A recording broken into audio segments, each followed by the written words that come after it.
I'm gonna be taking my braids out as I talk because my braids are starting to hurt. Hey guys, welcome back to Book It. Sorry for my hair being literally so crazy. I want to talk about this book, but my braids started hurting right as I started recording, so I'm just taking them out. But no, today we are going to be talking about a book that kind of fell into my lap, like actively, and that is Before I Tell You by Ashley Elizabeth. I am like, not even joking when I say that this book literally fell into my lap. I was at Half Price Books and it fell off of a shelf and hit me as I was walking by. So I bought it because I liked the cover. It looked like it was a dark romance. I was near the dark romance section, so I was like, okay, I'll buy it. So I did. And then I did some research on it. This was a debut novel for Ashley Elizabeth. She does have another one that just came out. I don't remember the name of it, but it's like Before I Tell You, and then it's like Before You Let Go or something. It's something else. But this was her debut novel.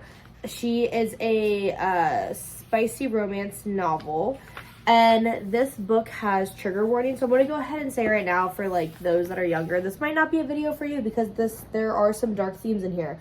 The trigger warnings for this book are abuse, gun violence, sexual assault, sexual scenes, suicides, and topics that may be sensitive to some readers. So then she even puts under it readings and escape. If you feel like any of these might, upset you in any way mentally, please, don't read this book. Oh my gosh, my hair. Okay. So I read that and was like, you know what, it sounds like something I could like. I had just finished reading Haunting and Hunting Adeline, so I was like, okay, trying to move on. I don't know if I'll ever find books that top that, so that's a whole nother discussion though. Okay, cool. Now I just have like really curly hair. But no, this is a dark romance. But yes, I didn't know if it was going to be, but then reading the trigger warnings, I was like, oh, this definitely is. Okay, so something about this book is that it is given the illusion that it's a dark romance, but for the first 50% of the book, it was just regular romance with like a hint of like maybe darkness from the past, but we don't really see that starting out. So it starts out, we learn about a main character who has some traumatic event in the past. They don't tell us, but they do keep reminding us every 10 pages. They remind her about the dark incident that happened a year ago. Nothing else, just that. So we know that something bad happened to her in her past. And then everyone around her treats her with child gloves. Because she definitely went through something where she almost died. And the first chapter is what really pulled me in, because the first chapter started off very, very strong, right? It started off super strong, the prologue. And then we got into it and it kind of, slowed down. So we find out about the main character early on. Basically, the main male character had a very, terrible life. His dad basically sucks. He's the protector of the home, which is fine.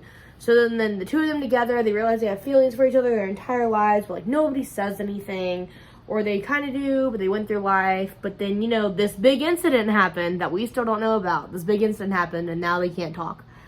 And I am going to spoil it, because the entire book, it basically is the incident. And you're what is the incident? So I am going to spoil this. So at the very end of the book, I'm talking the last 3 chapters, we learn that the main female character was assaulted by the best friend of the male character. We find that out. Oh no, she wasn't. She was almost assaulted, but then she ran away and fought back, and she almost died in the cold. And we learn that the male character is the one that saved her from the cold and rescued her. But she doesn't want to talk about it, and he knows that she doesn't remember, so he doesn't talk about it. She doesn't remember being saved by him. Basically, the premise of this entire book was about how they both didn't want to talk about the big elephant in the room, and when they finally do, they realize that he was protecting her because he loves her, and she loved him but didn't want to say anything and embarrass herself.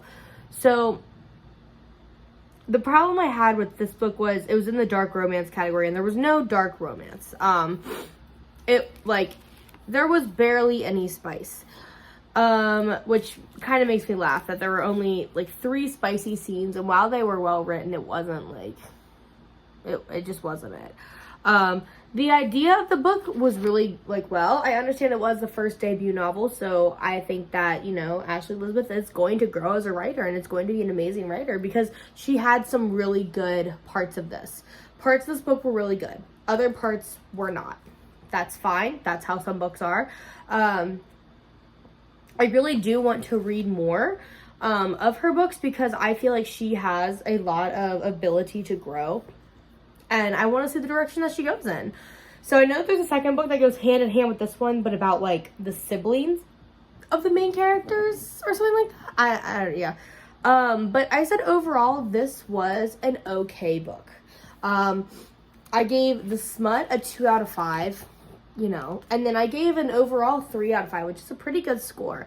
But yeah, no, Ashley Elizabeth, I'm very excited to see where she goes in the future, because I feel like she can go a lot of different directions. She can go more towards, like, the dark romance, or she might just go back into regular romance. And I don't know. It's gonna be up in the air until she figures it out. But I did like this book. It did fall into my lap, literally. I'm glad that I sat down and read it. But yeah, secrets and, you know, lies and, you know, the big incident. Not terrible. But yeah, that is it for this. Thank you so much for watching. Make sure you like and subscribe. It helps me out so much more than you could possibly think. Also, make sure you follow my Goodreads. It's in the link below. It tells you everything that I'm, like, reading and what's coming up next. I'm updating it today with, like, all the books that I'm currently reading right now. So that way you'll be able to, like, see what books are going to be coming up in the near future. I honestly try to get through as many of these books and update my Goodreads as much as possible. I try to update my Goodreads at least once every 2 weeks. But sometimes if I'm in a roll, I can just be updating them daily. Just kind of depends. But yeah, make sure you follow that. And that's it for now. Thank you so much for watching. Until next time. Bye!